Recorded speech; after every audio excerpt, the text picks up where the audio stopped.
For nearly 2 decades, Route 22 in rural Nevada has been a lifeline for truckers hauling freight between Reno and Salt Lake City. The desolate 2-lane stretch cuts through endless desert, with nothing but sand, rock, and the occasional rundown gas station dotting the horizon. Most drivers pass through without incident, but not everyone makes it to the other side. They call it the phantom stop. It starts the same way every time. A driver, usually traveling alone at night, sees the flickering glow of gas station lights on the horizon, an oasis in the dark, miles from the next real town. The place looks old but functional, a single fuel pump, cracked pavement, a dusty convenience store with a faded, open sign humming weakly in the window. Exhausted, most drivers pull in, grateful for a quick break. They stretch their legs, maybe grab a soda, use the restroom. But inside the store, there's always something off. Some say the shelves are stocked with items decades out of date, soda cans with logos that haven't existed since the 80s, faded newspapers reporting long-forgotten events. Others mention the clerk, an older man with pale, glassy eyes who never speaks, only nods toward the door when they're ready to leave. But it's when they return to their trucks that the real nightmare begins. The cab feels colder than before, like someone, or something, has been inside. Sometimes, drivers notice small, subtle changes, the seatbelt hanging differently, the radio tuned to static, their personal belongings slightly out of place. And then there's the smell, a faint, sickly sweet scent, like decaying flowers. The final clue? A small, tarnished coin left on the dashboard.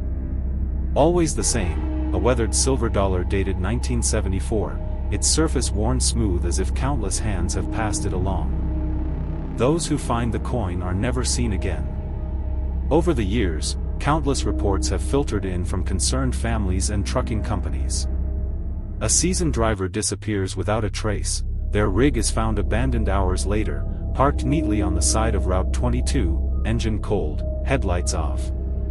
Inside, there's no sign of struggle, just the faint smell of decay and that same 1974 coin sitting quietly on the dashboard. The phantom stop, it turns out, isn't listed on any map. The gas station? It vanishes without a trace by daybreak, leaving behind nothing but desert sand and windswept highway.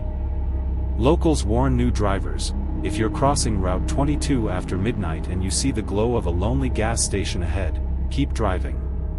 No matter how tired you are, no matter how much you need to stop. Because once you step inside the phantom stop, you're already gone. And out there, in the darkness of the Nevada desert, that old gas station still waits for its next visitor.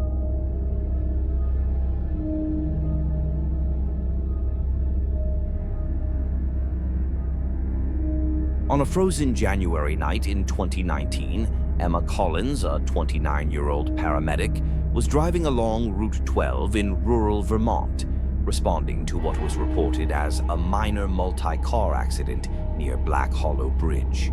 The snow had been falling steadily for hours, blanketing the narrow mountain roads and making visibility nearly impossible.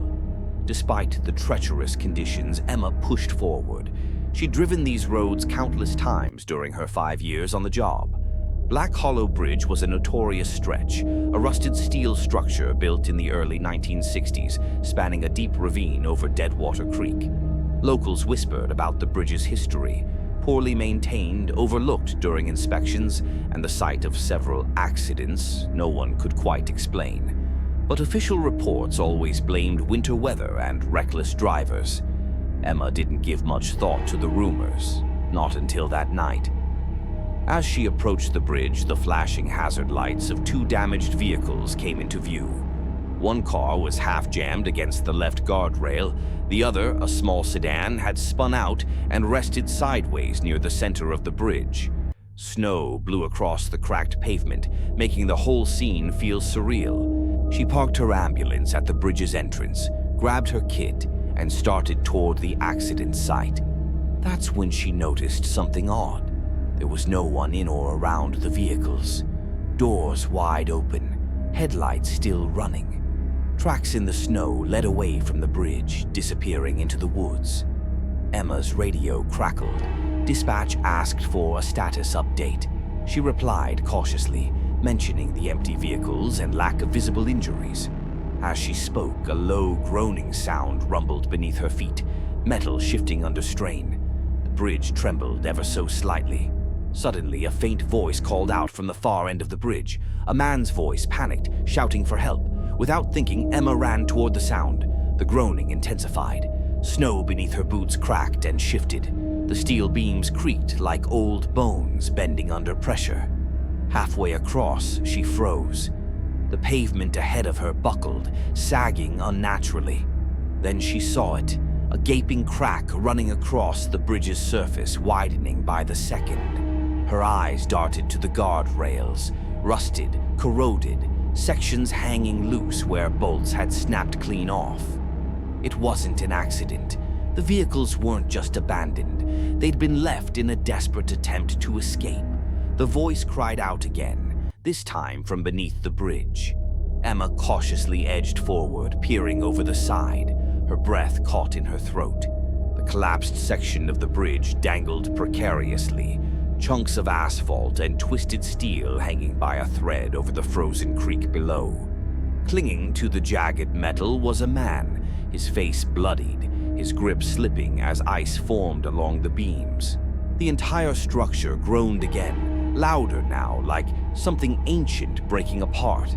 Emma radioed for immediate backup, but deep down, she knew help might not come fast enough. She dropped to her stomach, inching toward the edge, extending her hand toward the man. His eyes were wide with terror. "It's giving out," he gasped, his fingers barely holding on. Emma grabbed his wrist, her muscles straining, the sound of twisting metal filling the air. Then, with a deafening crack, the entire left side of the bridge buckled. The guardrail she braced against snapped free like brittle wood. Concrete crumbled beneath her. They fell, but miraculously the snowbank at the bottom of the ravine cushioned their landing, bruised, battered, but alive. When emergency crews finally arrived, they cordoned off the area. Engineers later discovered what locals had feared for years.